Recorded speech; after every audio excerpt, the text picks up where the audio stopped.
Welcome to Terra Stories Impact Investing series. In this series, we explore impact-focused public and private companies in multiple market sectors that utilize proven, cost-effective, and game-changing sustainable technologies to reduce costs and increase efficiencies and shareholder value. I'm Tony Saxton, and I'd like to welcome Aslihan Gedik. Prior to all of that, we request that the audience members type their questions for the guest in the comment field, and we'll get to them at the end of the discussion. So, Asli, welcome, and I can call you Asli, right? With everyone? Of course, yes. It's easier. It's great to have you on. Why don't we start by talking about your incredible background? You've got expertise, from my understanding, in both finance and conservation, including going into war zones to help wildlife, correct? Yes, that's correct. Well, every time I'm having this question, it's getting more and more complicated because every month something has been added up to it. Maybe the older you grow, the more responsibility you try to take. I don't know. So because my mother was diplomat, I have grew up in many countries in Europe, which gave me the sense of not belonging to one country, but to the sense of being a world citizen. So I decided to be a banker and study banking and finance because I wanted to make a change in the world of conservation and wildlife. Back then, it was not even talked about, those things. So I was good in math, I was good in finance. So I studied banking and finance. I was managing funds as a chief investment officer of the Turkish Army Pension Fund, UniCredit, Yapı Kredi, Mitsubishi, all these kind of banks and funds and institutions. And at the same time, I studied about big cats, rescue, conservation, and how capital markets could go hand in hand and actually make an impact on the conservation world. Because as you know, conservation is on since 2 years ago, it was only going by donation. And I thought this was not sustainable. So I was trying to find ways to bring these two worlds together and make an impact. So I'm heading the NGO Wild at Life, and I'm doing sustainable finance as Chief Sustainability Officer of NACM. I'm in the board of British Chamber of Commerce in Germany. I'm also in the advisory council of OMFIF in London, Official Humanitarian Financial Institution Forum. So there are a few umbrellas that brings together the work I do at the moment. No, that's incredible. And you're half Turkish and half Dutch. Did I understand that correctly as well? Yes, I'm born. And you're living in Germany, or based in Germany? Yes. I have two nationalities, a Turkish one and a Dutch one, and I live in Germany since a decade now. And that's true. I'm interested in the war zone aspect of the conservation because I'm interested in the places that no one dares to go. And that was something I did. And a few things I did. One of them was in Syria when the war has been really intense and the conflicts were rising during 2017, 16, 15, 17. I decided to go there and take the last wild animal stocks in the Aleppo Zoo when they were trying to kill Assad at the same week. We did that with the help also and the kind help of the Turkish government, who I have went to see. And then I said, we are granting so many refugee status to humans. Why not granting refugee status to wild animals? That was a first in the world. So that's how we could go with cars and trucks and take these animals, rescue them back to Turkey. And you went in with the Turkish military, is that?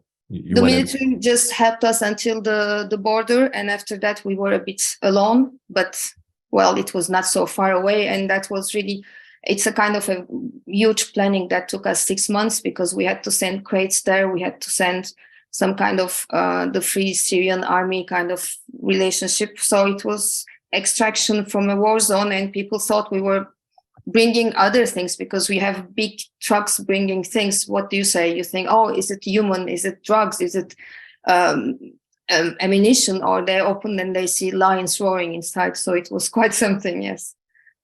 Wow, amazing. Do you have video and photos of all of that too? Yes, of course. It was in many newspapers. Also, it was also in National Geographic, and it was in many newspapers in 2017. We did that 2 times during the summer.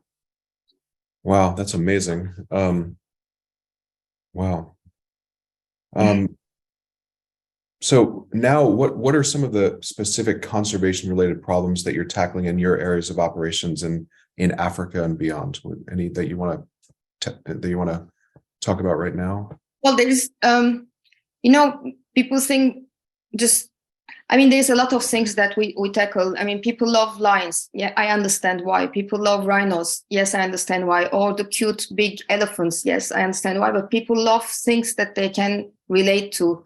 So it's easier to tackle for them. It's easier to have a heart attachment to these species, the big cats or rhinos. But there are lots of other species who we don't see who needs better care and better protection, like the sea life, or I don't know, the smaller animals, or the bees, that is really now a topic, or let's say the illegal wildlife trade, which I am extremely oriented and concentrated on this topic, because the illegal wildlife trade, as we call the wildlife trafficking, is the fourth biggest business in the trafficking around the world. It brings billions and billions of profit after human drug and defense arm, and the fourth one is wildlife. So it's a big business, and they are all related. So it is a trafficking, and people know it's wrong, but it's been going on every day. The end product you see in homes, or like a pet monkey, but the real problem, you actually don't see it while it happens in Africa. It can be a pangolin, the most trafficked mammal of the whole world. It can be a primate. It can be birds. It can be reptiles. It can be anything else that will go all around the world and find buyers. So maybe for a horn, maybe for a tooth, maybe for something. And this is, apart from being wrong and decimated the biodiversity and wildlife population, it also leads to pathogen exchange, like the wet markets, and it also leads to human problem and diseases like COVID. COVID is not the first, by the way. It's just the first in the sense that it touched ourselves a lot.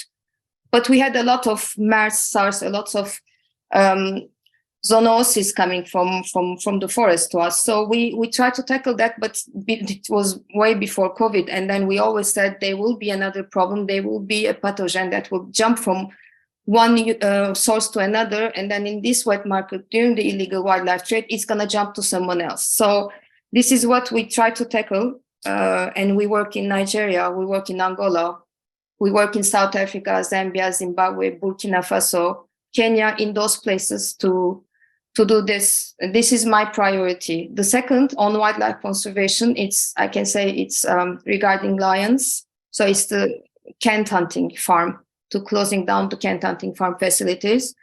No one really knows, but lions are also endangered. Their numbers has been decreased by 90% since 75, and they keep on decreasing. There are more lions in the farms in South Africa than there are outside in the wild.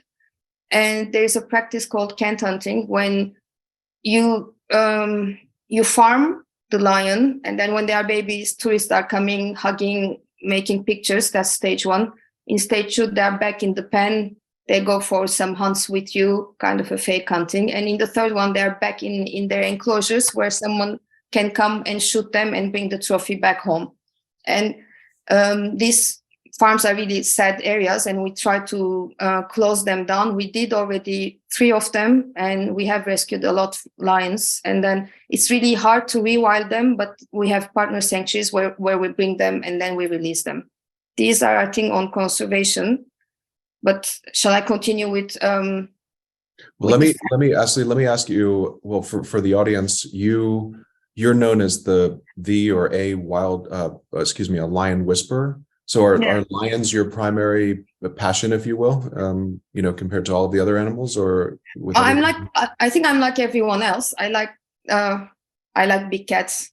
I like big and small cats. It's easy to relate to, and it's easy to communicate with. Yes, my main objective, and this is what I study as well, as I have a license on them, it's big cats in general. And I'm more specialized on them, but we also cater and rescue elephants. We have in Zambia. We also have pangolin, other primates. We rescue a lot of chimpanzees from the illegal wildlife trade in Angola, and we give them home in our sanctuary. But yes, if I have to choose, it's going to be a lion, definitely. That's incredible. So do you spend what, 50% of your time in Europe and 50% in Africa then at your different facilities and areas of operations? No, Or? I spend most of my time in Europe, and in COVID it was harder and harder to reach the places. But I tend to spend. I mean, globalization has become something that it's not so hard or expensive to be able to travel for a long 4 days or 5 days in South Africa to visit the area, or take in some more animals, dart them and bring them in. So whenever I am needed on an important or urgent mission, I will be there. Otherwise, we have people to take care of the animals on site. So so back to the solutions, we've talked about putting a price on wildlife as a nature-based asset and also utilizing green bonds. You want to maybe touch on both of those? Yes, of course, because in the financial world, we always said climate change, yes, it's there, but how can we fight it? We have this amazing, simple, plain vanilla carbon solution. It's easy. We can put a price on it. We can trade it. So it's the instrument that our first world has chosen to remedy on it. The feel-good instrument, as I call it. But it's not enough. In the Sustainable Development Goals, there's 14, 15, 16. There's land, agriculture, biodiversity, water. As long as you don't price them together as a group, you will always be not irrelevant, but not enough, in an essence that it's not going to be enough to just trade on carbon or to just put an impact on it. There is the ocean that we have to look at, or the rhino. Let's say that's why I'm quite concentrated on specific areas with specific bonds and going outside of the first world. Yes, it's complicated. It's harder to price in, and there is more risk, compliance risk, or I don't know, political risk. There are more risks, but these are the areas who needs them: Asia and Africa. Europe can sustain itself for a bit longer. So yes, putting a price on nature-based. This is what has become more and more important after COVID, gladly so. During the first setting up of the Rhino bond, Rhino Impact Bond it was called, I was also giving my inputs. We always said we are going to put a pilot project with the rhinos, and we are going to put a price kind of how we are going to calculate the coupon, the return, the yield. How are we going to set up this fund? Because it's a kind of not fully donation, but it has to pay back what you give. And it's hard to put a price on an animal. So because one of the animals can die from old age, one of the animal can be poached, and it shouldn't be the same. It has not to be the same. And then some animals give birth. So the Climate Task for Nature is doing the same thing. And more, there is a kind of a pricing that we can see on the market that is going to be more and more relevant in the future years. But it is a very an early stage. And regarding the green bond you ask, I mean, I think those are the two things that has to be more and more on the market. I'm a fixed income trader by profession. So a green bond is just a bond.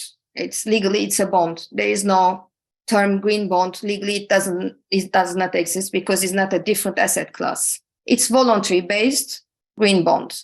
So it's no different than a normal bond. It's not like a green loan either, because the collateral, the use of proceeds, the collateral, the management is all voluntary basis. So I say that a green bond should be, the use of proceeds of a green bond should be followed up very meticulously. So we have to know if I am raising, let's say, 100 million to make good in an ocean area of Principe Island or a forest.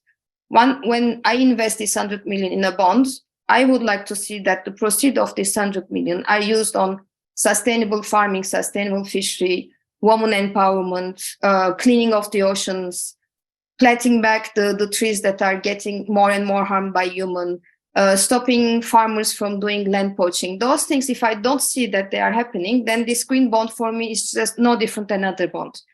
So this is an instrument that should be investigated more and more. And there's a solution to it, which we have came forward with now CM, where I am the Chief Sustainability Officer. It's the compartment structure that you can do out of Luxembourg. So if you issue a bond, which is going to be under NAUCM in Luxembourg, you ring fence it totally. So the Luxembourg entity NAUCM is going to follow up all the proceeds. And then if the issuer do not comply with them, you can give grace period, you can raise coupon, or you can, of course, which is not really a good thing to do, call back the bond. It is protecting the land, the issuer, and at the same time, the investor and the ethical perspective of it. In a nutshell, I just wanted to tell it quickly. No, that's great, Asli. And so the general use of proceeds from a green bond, that you create, for instance, how does that look for our audience? Quick example. So you mentioned the Rhino bond, or whatever example you'd like to use. Let's say a biosphere bond, which is protecting, instead of a local governor of an island in Africa, a small island, who says, I would like to just sell my rainforest to an Asian company, and then I will just have the timber pricing on it. It's plain simple, but where is the forest? Small idea, short-sighted, forest is gone. We say, let's just keep this forest as your collateral. Of course, carbon is always going to be in those kind of, if it's forest, there will be carbon trade in it. So let's keep it as your collateral. Let's find us, let's issue under a sovereign, and let's find banks like African Development Bank who will implement the project. But all the use of proceeds, we screen, and then we choose, let's say, 10 projects in each area are only going to be used in this kind of touristic or non-touristic industries that will generate the profit for the bond to be paid back. Let's say ecologists, tourism, smart cities, green infrastructure, and then a company every 6 months is looking. Did we lose her? Did you lose me? I'm here. I'm here. Can you hear me? I can hear you now. You're back. Okay, I was here. Okay. I was here. And then this company every 6 months is going to check if those use of proceeds are correctly spent on specific projects, like 10 project or 20 project. And it's also good for communities. And you keep on, you end up keeping your forest at the end of the day. How easy is it to go and raise whatever amount of money for one of these bonds, do you think, now? In this climate, this economic climate? Well, I don't think it's really hard. It depends on the area you are doing it. Let's say if it's a small island in west of Africa that even African Development Bank does not have line to, it's harder. Then it should be a private placement kind of things. But if it's in the north of Norway, doing the same for a forest is much easier. It depends on, for each project now, which is ethical, clean, green, and with an impact, with a good impact, I think you can find the related government or sub-government or entities to invest in. I think there is enough liquidity. Got it. Okay, no, that's great. So moving back away from that, sort of back onto the ground, can you talk a little bit about eco lodges and partnerships with local communities, how local communities are getting involved and vice versa, and what you see from that in Africa right now?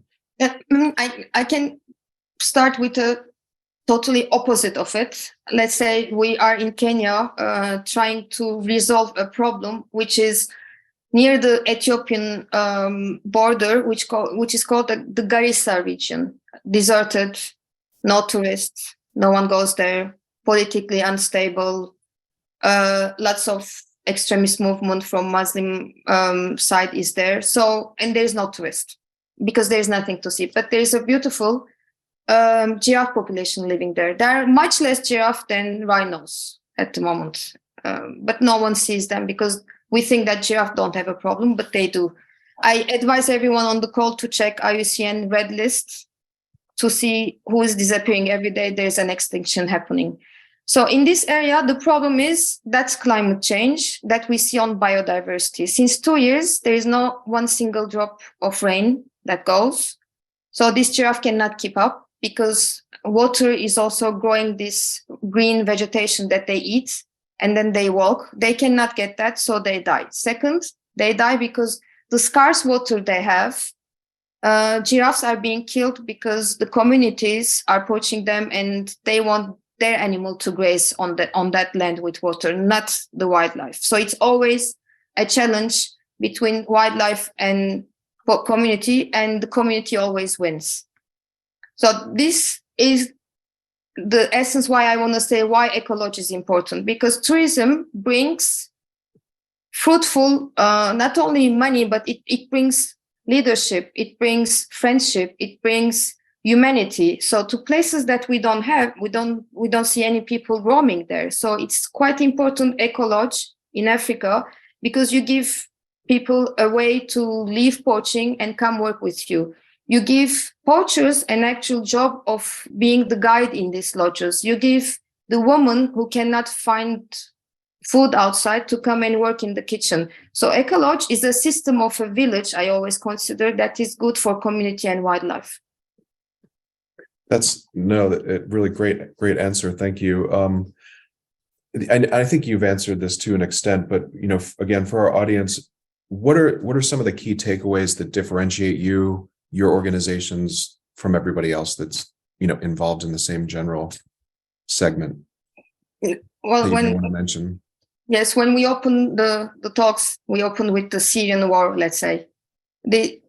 Everyone asks to lots of bigger organizations. We are not a rich NGO. I mean, we don't have admin costs, because I set up this NGO for everyone to give their time, free time, and their capabilities and love to create something bigger, to be impactful. So once an organization becomes bigger and bigger, maybe I want to be politically correct like my family, but maybe it loses your real attachment to life or wildlife. So the bigger you get, and your offices are in the middle of Geneva or somewhere else, or you sit in an office just doing your paperwork or seminars, the less in touch you become with your purpose of the NGO. So you don't get your hands dirty. You don't take your boots and say, let me go and settle this. So our difference is that we are a small team, and we give chance to the local communities. In every country that we open something, we put the head, we put in Angola, our head is from Angola, a ranger from Angola. In South Africa is a guy from South Africa. In Zambia is a Zambian. So we put someone in charge who's local, and then we help them help their own environment. So this is a change. I think this is something I can say it's different from the other NGOs. And with the problem that everyone is facing now, I mean, after COVID, the biodiversity loss, and people are trying to see the ecosystem is breaking down. So agriculture is getting scarce, and with the war going on, food is going to be a problem. So once it's like a domino effect in wildlife and biodiversity as well. We have been doing this. I have been doing this since 2 decades now. I know the problems with my own hands and sight. So the knowledge, know-how, and then maybe the experience are maybe lacking in bigger NGOs. I don't say they are bad or they are better or something, but it's different. I work more like an activist or someone who wants to make a change, while maybe bigger NGOs work more like an enterprises. That's the difference I can say. Makes sense. Wonderful. And I would imagine you're creating quite a bit more of a grassroots effort because of the boots on the ground, the people that you're choosing, the rangers on the ground, and so forth as well. Correct? Yes, most of our rangers in Zimbabwe, they were former poachers of lions. And then we said we showed you a better way. Mm-hmm. In our little park that we set up and empower and we do a sanctuary. It's in the Cabinda region in Angola. We received best new park in IUCN award, which is something really good. And the person in charge there is an Angolan ranger. So yes, this is the impact we want to create for everyone to be self-sustainable. No, it's incredible. So let's talk about your relationship with Terra. So you recently joined as a strategic advisor to Terra. Obviously, we're building up our impact-focused funds now. How do you see working with us? We have our conservation initiative. One of the funds is focused on luxury ecotourism with a conservation education component and so forth. And you're starting to meet all of our partners and so forth. How do you see working with us? And from an ideal perspective, how can we help? How can we collaborate on some of the great stuff that you're working on in Africa? Thanks. First of all, Terra is a great name, like Terra Carta. Terra is a good name. Even the name is attractive. And when I first came through, it was when I met you as well. And I like to read a lot. Reading is something that makes you more and more knowledgeable on everything. And when your education goes higher, your level of compassion goes higher as well. I'm jumping from one to another thing. But when I read about Terra, is that I love the idea that you could scale, and then you had projects under main projects. You had different projects. You have the ecotourism, you have the lodges, you have the conservation, you have nature products. All these things combined. I wanted to be a part of it, of something that is going to make a difference for the world. That's why I'm really happy to have joined it. Well, thank you. The feeling is very much mutual. So I guess let's see. We're seeing organizations all over struggle with their mandate and their messaging. How has this impacted the services that you provide, and what are you doing to augment and rectify and really get the word out on what you're doing and what you're trying to accomplish?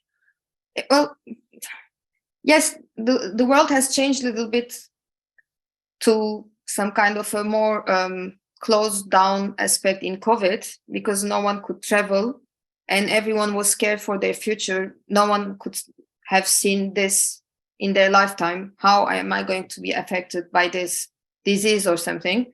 But when I was not, this is the time I went the most to Africa, to be honest.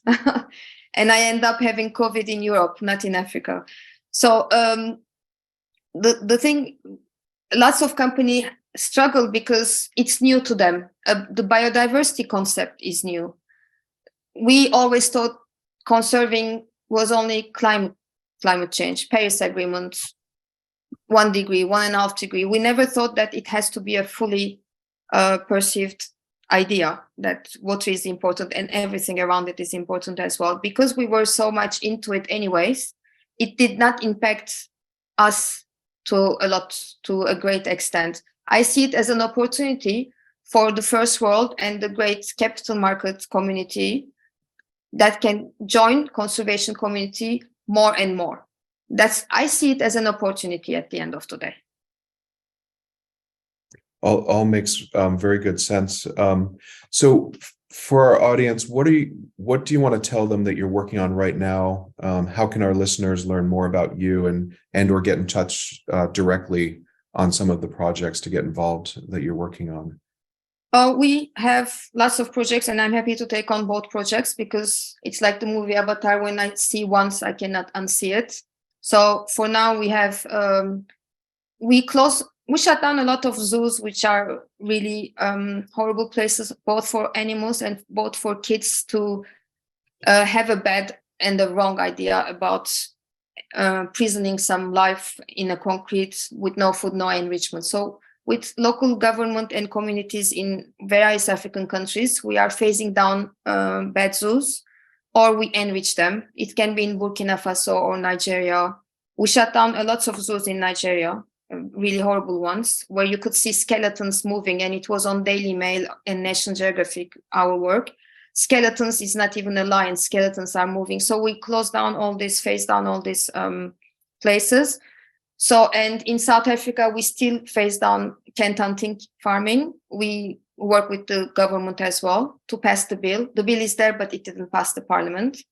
In Zambia, we have a sanctuary with 9 elephants, if anyone wants to visit, with its own cafe, elephant cafe, which is self-sustaining the elephants and themselves. In Zimbabwe, we have various parks and lion conservation area. In Angola, we do illegal wildlife trade, and then we rescue primates, specifically chimpanzees. And we have an agreement with Jane Goodall. They have a sanctuary in Congo, Chimpunga, so which we rescue, we rehabilitate with them, and then at one stage we are going to release them back. in Angola. So we rewild a lot of animals, wild animals. And in Kenya, we have this project in a deserted area for the giraffes with the local partners. So anyone who would like to join, of course, they are welcome in the conservation. Great. And for our listeners, so Asli and I and our team are conversing about different ways to work together, as we've mentioned. One is on eco lodges in conjunction with Asli's areas of operations around Africa to benefit the wildlife conservation, education components, and so forth. We've talked about our funds in partnership with the green bonds that Asli discussed, and obviously sustainable technologies, ag tech, et cetera. So we'll be moving forward, hopefully, on many of those soon. And I'd like to open it up to the audience for questions. And I think there may be some in the Q&A here. Let me see. Adam Blanco, which specialized green bonds in generic terms such as ocean restoration, forest, et cetera, have the greatest liquidity and trading volume? Where are these bonds traded?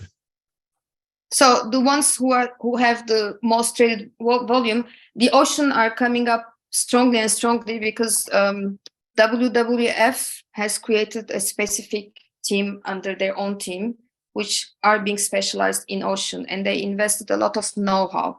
So I helped them, and then we tried to make the same green bond idea on reef restoration and ocean. But at the moment, always the simple one are going to be the most traded to that question. Let's say the Indonesian green bonds or the Asian reforestation or pit swamp. These are the ones which are the most traded, but always the same problem is going to be always the same. We don't know if actually they make an impact that we want, because reforestation of Indonesian pit swamp or rainforest, if someone is bringing a non-endemic tree and then planted in that ecosystem, it's doing more harm than good. So the problem is actually the use of proceeds, the follow-up of it. So, but yes, the forest ones are the most traded ones. To the question. Thank you, Asli. Are there other questions from our listeners? If so, please put them in the chat. From anyone? So.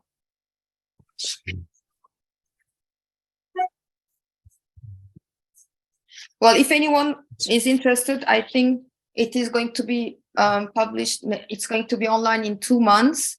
Maybe you know RT News Channel, media channel, ARTE. It's a Luxembourg, Germany, France channel, and they did a movie on COVID. Is it going to happen again? Illegal wildlife trafficking, all the zoonotic diseases, and we were the ones on Nigeria that they filmed us going to the wet markets and rescuing animals and how it's impacting the life of humans. You can see it's going to be, I think, on screen, including Japan, at the end of November. I mean, honestly, the most important thing is that capital markets needs to come hand in hand with conservation to make it a bigger impact. I mean, otherwise, this is going to be limited to donation only, and donations, as all you know, you can give 100 today, but maybe in 2 months you cannot. So conservation needs to have a value that people can invest in. Couldn't agree more. We're excited to work with you on it. So I guess that's it, unless there are other questions. I don't see any others right now. Thank you all for joining us. You're going to be able to view this interview with Asli on www.terra.bz/impact. So that'll be posted there, as well as our social media, YouTube and so forth. So thank you, Asli. Appreciate your time, and we'll speak to you soon. Thank you for having me. Thank you for everyone to join.